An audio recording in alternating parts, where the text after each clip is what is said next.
নমস্কার, দেখছেন নিউজ 18 বাংলা। আপনাদের সঙ্গে রয়েছে আমি সৌমাদিত্য। শুরু করব কলকাতা আপডেট।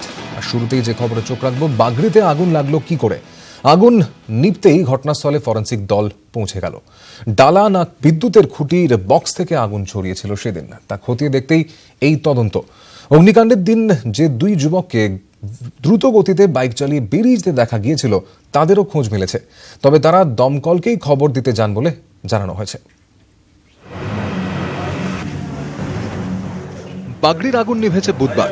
তার 24 ঘন্টার মধ্যেই আগুনের উৎস সন্ধানে ঘটনাস্থলে ফরেন্সিক দল। কিভাবে ছড়ালো বাগড়ির আগুন, ডালা না লাইট পোস্ট বক্স থেকে আগুন, এই সব প্রশ্নের উত্তর জানতেই কাজে আসবে ফরেন্সিক তদন্ত।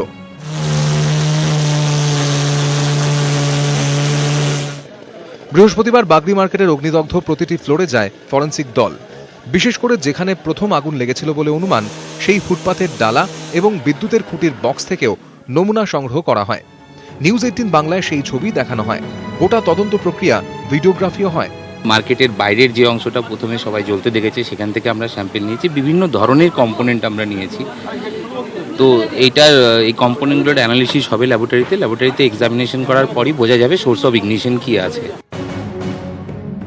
বিধ্বংসী আগুন নিয়ে ইঙ্গিতপূর্ণ মন্তব্য মন্ত্রী পার্থ চট্টোপাধ্যায়ের। এটাও দেখতে হবে, প্রতিবার এই সোমবার না হয়ে শনিবারে লাগে আর রোববারে শেষ হয়ে যায়। এটাও আমাদের আলোচ্য বিষয়ের মধ্যে ছিল। তারপর সংশ্লিষ্ট দপ্তর এটা দেখবে। গত 16 সেপ্টেম্বর আগুন লাগার সময় প্রচন্ড গতিতে বাইক চালিয়ে দুই যুবককে বেরিয়ে যেতে দেখা গিয়েছিল, তাদেরও খোঁজ মিলেছে। আগুন লাগার কারণ খুঁজতে গিয়ে ফরেন্সিক নিশ্চিত বাইরের আগুনেই ভস্মীভূত বাগড়ি মার্কেট, যে তথ্য নিউজ 18 বাংলায় প্রথম প্রকাশ্যে আনে। নিউজ 18 বাংলা। আগুন নিভেছে বাগড়ি মার্কেটে, এখন বেঁচে থাকার লড়াইয়ের উত্তাপ। আগুনের গ্রাস থেকে যা বেঁচেছে তা সরাচ্ছেন ব্যবসায়ীরা। বাজারের নিরাপত্তা জারি, কড়া নজরদারি। আগুন, দমকলের ব্যস্ততা। গত কয়েকদিনে বাগড়ি মার্কেটের সেই ছবিটা উধাও। এখন সেখানে অন্য ব্যস্ততা। এ লড়াই বাঁচার লড়াই, তবে এ কোনো আন্দোলনের স্লোগান নয়। এটাই बागड़ी मार्केटेर এখন প্রত্যেকের জীবনের স্লোগান। बैग का दुकान था, चश्मा दुकान था, आगे में सामने में यही जो गेट के पास में, लेकिन होने वाला बात था, किस्मत में जो था वो होगा। অফিস ফার্স্ট ফ্লোরে আর গোডাউন থার্ড ফ্লোরে আছে, অনেকটা মানে বাঁচা গিয়েছে। আর মাল আমরা কাল থেকে অনেকটা রিট্রিভ করতে পেরেছি। অগ্নিকাণ্ডে কেউ সর্বহারা, ধ্বংসস্তূপে কেউ খুঁজছেন বেঁচে যাওয়া মালপত্র।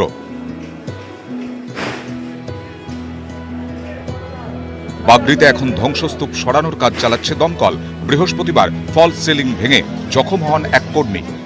আজকে আমরা পুরোপুরি সন্তুষ্ট কি কোনো রকমের যা আছে ফায়ারের পসিবিলিটি আমরা দেখছি না। বাজারের নিরাপত্তায় গেটগুলিতে বসানো হয়েছে সিসিটিভি। চলছে মালপত্রের উপর কড়া নজরদারি। বহিরাগতদের আনাগোনাতেও জারি বিধিনিষেধ।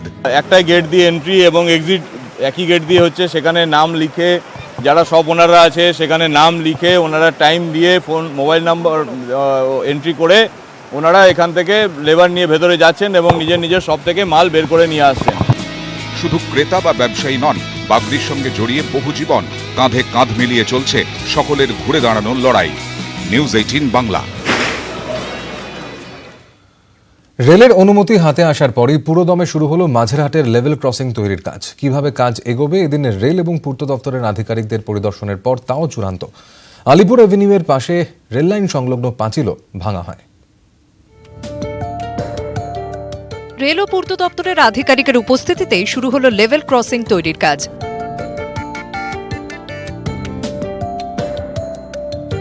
দুই ধাপে হবে লেভেল ক্রসিং তৈরির কাজ। প্রথম পর্যায়ে লাইনের নিচ থেকে ওএফসি কেবল সিগন্যাল পয়েন্ট সরানো হবে। দ্বিতীয় পর্যায়ে কেবল ও সিগন্যাল পয়েন্ট সরানোর পর ইন্টারলকিং পদ্ধতিতে জুড়ে দেওয়ার কাজ হবে।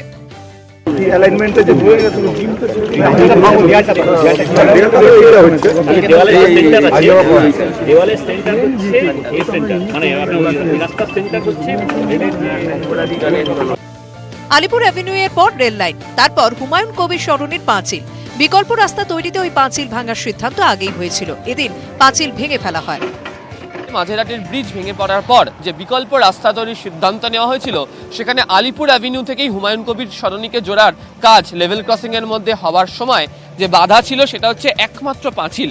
রেল এবং পূর্ত দপ্তরের আধিকারিকরা পরিদর্শনের পর সেই পাঁচিল ভেঙে ফেলা হলো, জেসিবি নিয়ে এসে সেই পাঁচিল ভেঙে ফেলা হয়েছে এবং বিপরীত দিকে পাঁচিল ভেঙে ফেলার পর আলিপুর দিয়ে হুমায়ুন কবির সরণিকে একেবারে সংযুক্ত করে দেওয়ার জন্য দেখতে পাওয়া যাচ্ছে যে রাস্তার কাজও দ্রুত শুরু করা হবে। নিয়ালিপুরের বাসিন্দাদের সকলের সুবিধা, এই রাস্তাটা হলে একদম টুয়ার্ডস একদম চিড়িয়াখানা পর্যন্ত স্টেট চলে যেতে পারে। আলিপুর স্টেট ব্যাংক, লালবাতি আর তাজ বেঙ্গল পুরো করে রেস কোর্সে গিয়ে পড়বে। এটা সুবিধা নিয়ালপুর বাসিন্দা এবং সকলের সুবিধা, এটা মানে ছোট ভেহিকেলসের ক্ষেত্রে খুব সুবিধা। এটা রাস্তাঘাট যা জাম হচ্ছিল এই ব্রিজ ভাঙার পরে প্রত্যেক মানুষের অফিসে ফসফি যাওয়ার খুব অসুবিধা হচ্ছিল। এই জন্য এটা করে দেওয়ার জন্য আমরা সমস্ত লোকের কাছেই আমরা ধন্যবাদ। খালের উপর দুটো বেইলি ব্রিজ বসানোর প্রাথমিক প্রস্তুতিও শেষ। 80 ফুট লম্বা প্রি ফ্যাব্রিকেটেড ইস্পাতের সেতু বসানো হবে। ক্যামেরা কুনাল চৌধুরীর সঙ্গে আবির ঘোষাল, নিউজ 18 বাংলা। ব্রিজ বিপর্যয়ের জের বিশেষজ্ঞদের নিয়ে কলকাতার একাধিক সেতু ঘুরে দেখলেন পুরমন্ত্রী। পরিদর্শন করলেন কালীঘাট ব্রিজ, বাঘা যতীন সেতু এবং বঙ্কিম সেতু।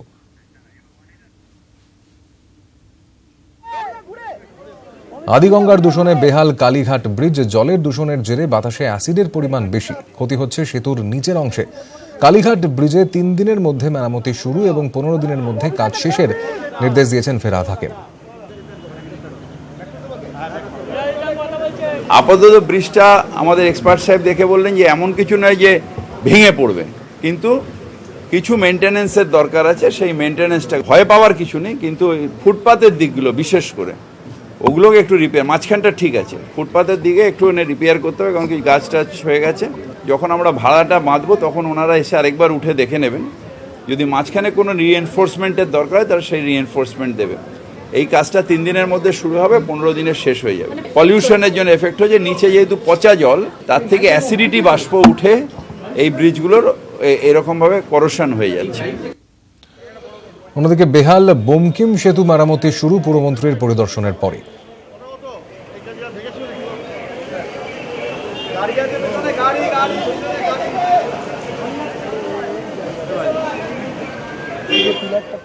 অ্যাপারেন্টলি ব্রিজগুলো দেখে ভালো, ঠিক আছে। কয়েকটা জায়গায় মাইনার রিপেয়ারিংয়ের দরকার, রক্ষণাবেক্ষণের দরকার, কিন্তু ব্রিজের ভেতরে কি আছে, কংক্রিটের ভেতরে কি আছে, এটা দেখানোর জন্য স্বাস্থ্য পরীক্ষার দরকার। স্বাস্থ্য পরীক্ষা অর্থাৎ হ্যামার টেস্ট, সাউন্ড টেস্ট, ব্রিজের ভেতরে ক্যামেরা ঢুকিয়ে ভেতরে দেখা যায় কোনো করোগেশন হয়েছে কিনা, মানে জং লেগেছে কিনা।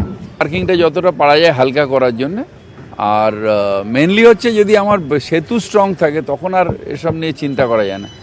আগে সেতুর স্বাস্থ্য পরীক্ষাটা খুব ইম্পর্টেন্ট, যেটা আমরা খুব শিগগিরই শুরু করব। রাইটসকে দিয়ে একবার করানো হয়েছিল, তিনি কোনো সঠিক দেননি, সেই জন্য আমরা আরও কোনো জায়গাগুলো ডেভেলপ সংস্থা তাদের দিয়ে এগুলো করাবো।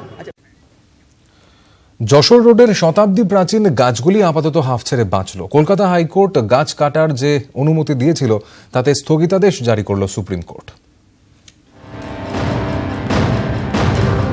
যশোর রোডে গাছ কাটার যে নির্দেশ কলকাতা হাইকোর্টের ডিভিশন বেঞ্চ দিয়েছিল তার উপর স্থগিতাদেশ জারি করল সুপ্রিম কোর্ট। গত মাসে কলকাতা হাইকোর্টের প্রধান বিচারপতির ডিভিশন বেঞ্চ যশোর রোডে বেশ কিছু গাছ কাটার অনুমতি দেয়। এই নির্দেশকে চ্যালেঞ্জ করে সুপ্রিম কোর্টে যান পরিবেশ বাঁচাও আন্দোলনকারী অর্পিতা সাহা। তাঁর সেই আবেদন বৃহস্পতিবার গ্রহণ করে বিচারপতি এমবি লোকুরের বেঞ্চ। সুপ্রিম কোর্টে প্রাথমিকভাবে যেসব তথ্য প্রমাণ পেশ করা হয়েছে তার ভিত্তিতে কলকাতা হাইকোর্টের গাছ কাটার নির্দেশের উপর স্থগিতাদেশও জারি করা হয়েছে। আমরা কিন্তু ডেভেলপমেন্ট এগেইনস্টে নই, কিন্তু আমরা বলছি যে সাস্টেনেবল ডেভেলপমেন্ট হোক, মানুষ বাঁচতে পারে এরকম ডেভেলপমেন্ট হোক। হ্যাঁ, যে হারে পলিউশনের রেট বাড়ছে তাতে এইভাবে ডেভেলপমেন্ট, গাছকে ডেভেলপমেন্ট করার এগেইনস্টে আমরা। যশোর রোডের ওপর 35 নম্বর জাতীয় সড়কে বারাসাত থেকে পেট্রাপোল পর্যন্ত 61 কিলোমিটার রাস্তা। এর মধ্যে বারাসাতের কাজীপাড়া, হাবড়া, অশোকনগরের 2টি জায়গা এবং বনগাঁ, এই 5 জায়গায় তৈরি হবে 5টি রেল ওভারব্রিজ। এই কাজের জন্যই গত 31শে অগস্ট গাছ কাটায় সবুজ সংকেত দেয় কলকাতা হাইকোর্ট। প্রধান বিচারপতির ডিভিশন বেঞ্চের নির্দেশে বলা হয়, জনস্বার্থে 356টি গাছ কাটা যাবে, তবে একটি গাছ কাটলে 5টি গাছ ওই জায়গায় লাগাতে হবে। এই নির্দেশ মেনে নিতে পারেননি পরিবেশ বাঁচাও কর্মীরা। প্রশ্ন ওঠে, ওপার বাংলায় তো পরিকাঠামো তৈরির জন্য যশোর রোডের ধারের গাছ কাটা হয়নি, তাহলে এপার বাংলায় কেন গাছ কাটতে হবে? জল গড়ায় সুপ্রিম কোর্টে, সেখানেই কলকাতা হাইকোর্টের নির্দেশের ওপর স্থগিতাদেশ জারি করা হলো। ফলে যশোর রোডে আপাতত গাছ কাটা বন্ধ। ক্যামেরায় জ্যোতির্ময় বসুর সঙ্গে অর্ণব হাজরা, নিউজ 18 বাংলা। চড়ছে জ্বালানির দাম, আগুন নিত্য প্রয়োজনীয় জিনিস। এই অবস্থায় ভোটের দিকে চোখ রেখে মধ্যবিত্তের ক্ষতের প্রলেপ দিতে স্বল্প সঞ্চয় সুদের হার সামান্য বাড়ালো কেন্দ্রীয় সরকার। চলতি অর্থবর্ষে অক্টোবর থেকে ডিসেম্বর ত্রৈমাসিকে সুদের হার বাড়ছে 0.4%। রোজই দাম বাড়ছে পেট্রোপণ্যের, তার আঁচ পড়ছে নিত্য প্রয়োজনীয় জিনিসের উপরেও। জোড়া চাপে হাঁসফাঁস অবস্থা সাধারণ মানুষের, বাড়ছে ক্ষোভও। এর মাঝেই মধ্যপ্রদেশ, রাজস্থান, ছত্তিশগড় সহ একাধিক রাজ্যে ভোট বিজেপির কপালে চিন্তার ভাঁজ ফেলেছে। চাপ কাটাতে এবার নয়া কৌশল কেন্দ্রের। মধ্যবিত্তের দৈনন্দিন ক্ষতে প্রলেপ দিতে স্বল্প সঞ্চয়ে বাড়ানো হলো সুদের হার। স্বল্প সঞ্চয়ে সুদের হার বাড়ল 0.4%। চলতি অর্থবর্ষে 1 অক্টোবর থেকে 31 ডিসেম্বর ত্রৈমাসিকে বাড়ল সুদের হার। কেন্দ্রের নয়া ঘোষণায় বদল হচ্ছে একাধিক স্বল্প সঞ্চয় প্রকল্পের সুদের হার। পিপিএফ এর সুদ 7.6% থেকে বেড়ে হচ্ছে 8%। এনএসসির সুদ ছিল 7.6%, হচ্ছে 8%। সুকন্যা সমৃদ্ধি যোজনা সুদ 8.1% থেকে বেড়ে হলো 8.5%।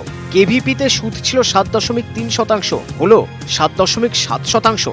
কিষাণ বিকাশ পত্রের মেয়াদ সম্পূর্ণ হওয়ার সময়সীমাও কমানো হয়েছে। স্বল্প সঞ্চয় সুদের হারের এই বৃদ্ধি মাত্র 3 মাসের জন্য।